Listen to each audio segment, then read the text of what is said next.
প্রিয় মুসলিয়ান, আপনারা কেমন আছেন সবাই? আমাদেরকে ভালো রাখেন তিনি কে? আমাদেরকে সুস্থ রাখেন তিনি কে? নিরাপদে রাখেন তিনি কে? সকল ক্ষমতার মালিক জোরে বলেন তো কে? ক্ষমতায় বসানোর মালিক কে? ক্ষমতা থেকে বের করার মালিক কে?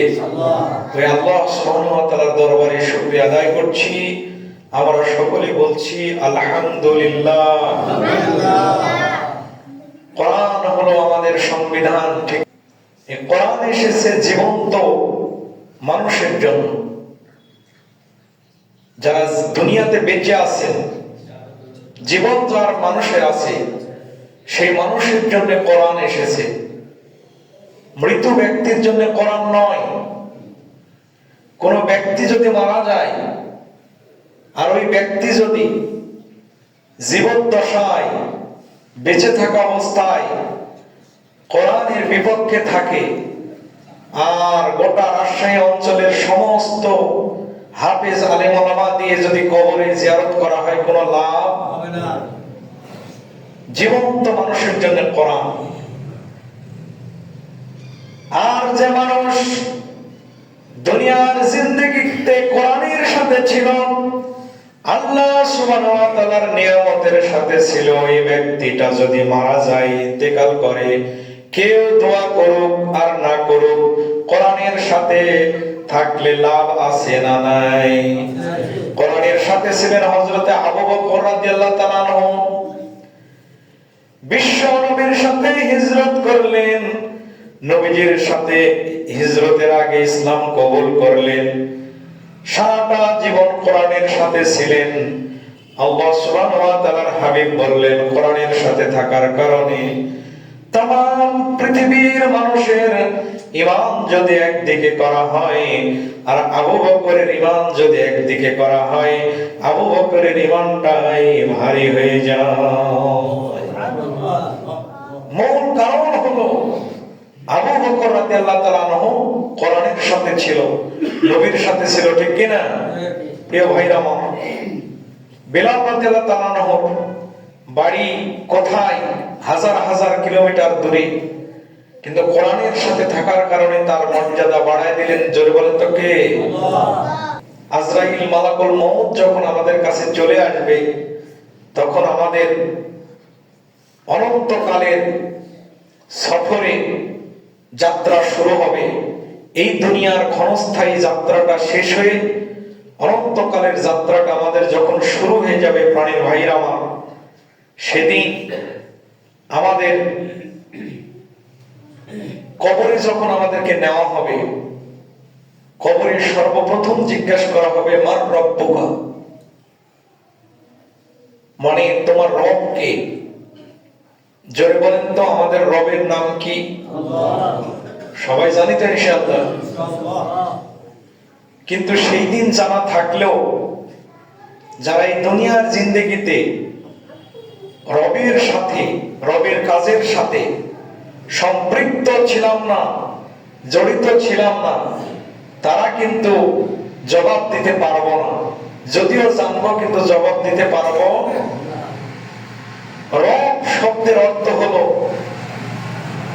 যে নিয়ামত আল্লাহ সুবহানাহু ওয়া তাআলা দিয়েছেন, এর শুকরিয়া আদায়ার্থে, এই নিয়ামতের শুকরিয়াগুলা আদায়ের লক্ষ্যে প্রত্যেকটা বিষয়ের নিয়ামতকে স্বীকার করা এবং সেই আলোকে কৃতজ্ঞতা স্বীকার করে আল্লাহ সুবহানাহু ওয়া তাআলার কাজ করা, এটা হলো রবের স্বীকারোক্তি।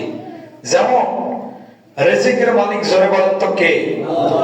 আল্লাহ সুবহানাহু ওয়া তাআলা বলেন, ওয়া মা মিন দাব্বাতিন ফিল আরদি ইল্লা আলাল্লাহি রিজকুহা।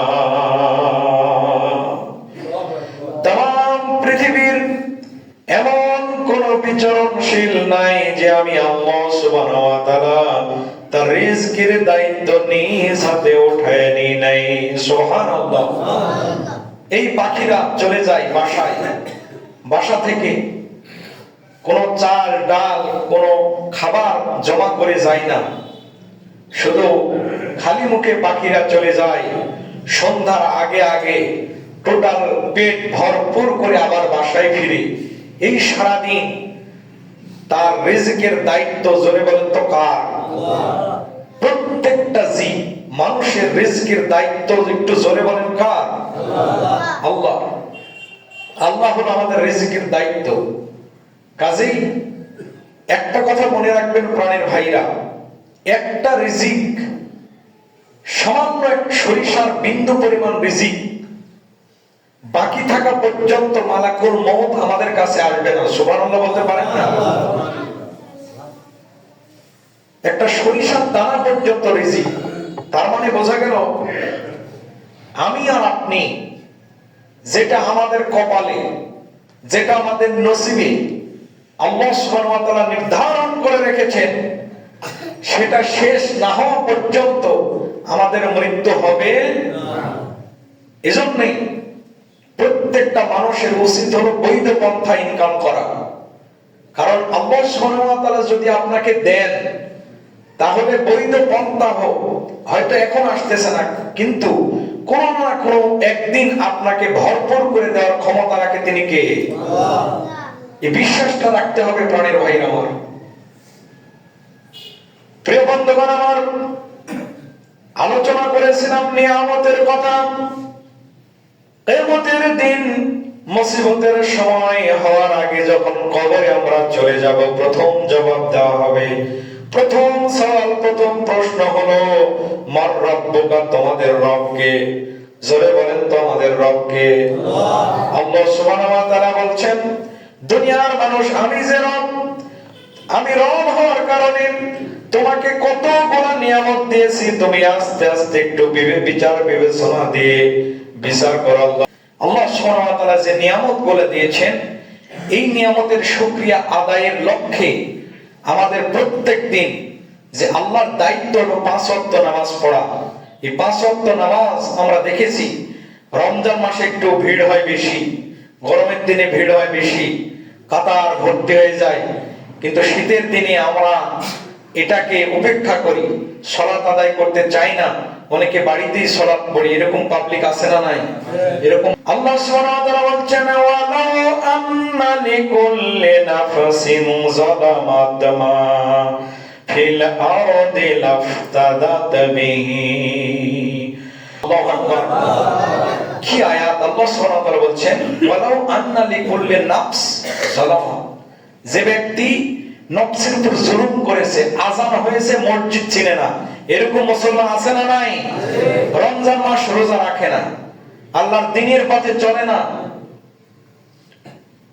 আল্লাহ সুবহানাহু ওয়া তাআলা যে বিধান দিয়েছেন সেই বিধানের আলোকে চলে না, লাফতাদাত ফিল আরদি লাফতাদাত, যখন আমি আল্লাহ সুবহানাহু ওয়া তাআলা ওই বান্দাকে ধরব, ওই বান্দাটা সর্বপ্রথম আমাকে বলবে, প্রভু, আমি দুনিয়ার মধ্যে সবচাইতে বেশি ভালোবাসতাম আমার সন্তানকে, তাম পৃথিবীর যত সম্পদ সবগুলো দিতে চাইবেন, মিসলুহু, অনুরূপ সব পৃথিবীর, মানে 2টা পৃথিবীর যত রাত আছে সব কিছু বলবে। এই পৃথিবীর আদম আলাইহিস সালাম থেকে শুরু করে নিয়ে কিয়ামতের শেষ মানুষটি পর্যন্ত যত মানুষ এসেছে, সব মানুষ, আমার স্ত্রী, সন্তান, পরিবার, এই সবটিকে আল্লাহ আপনি জাহান্নামে দেন, বিনিময়ে শুধু আমাকে বাঁচান। সুবহানাল্লাহ বলেন। কি ভয়াবহ দিন! কিন্তু আল্লাহ সুবহানাহু ওয়া তাআলা এটা শুনবেন না, এটা শুনবেন না সেই দিন। এই জন্যই আসুন প্রাণের ভাইরা, এই শীত এবং গ্রীষ্ম, গরম দিয়ে পরীক্ষা করবেন, জোরে বলেন তো কে? শীত দিয়েছেন পরীক্ষা করার জন্য, এটা নিয়ামত, এটা একটা নিয়ামত হিসেবে গ্রহণ করতে হবে। কাজেই আসুন আমরা এই নিয়ামতের শুকরিয়া আদায় করব ইনশাআল্লাহ।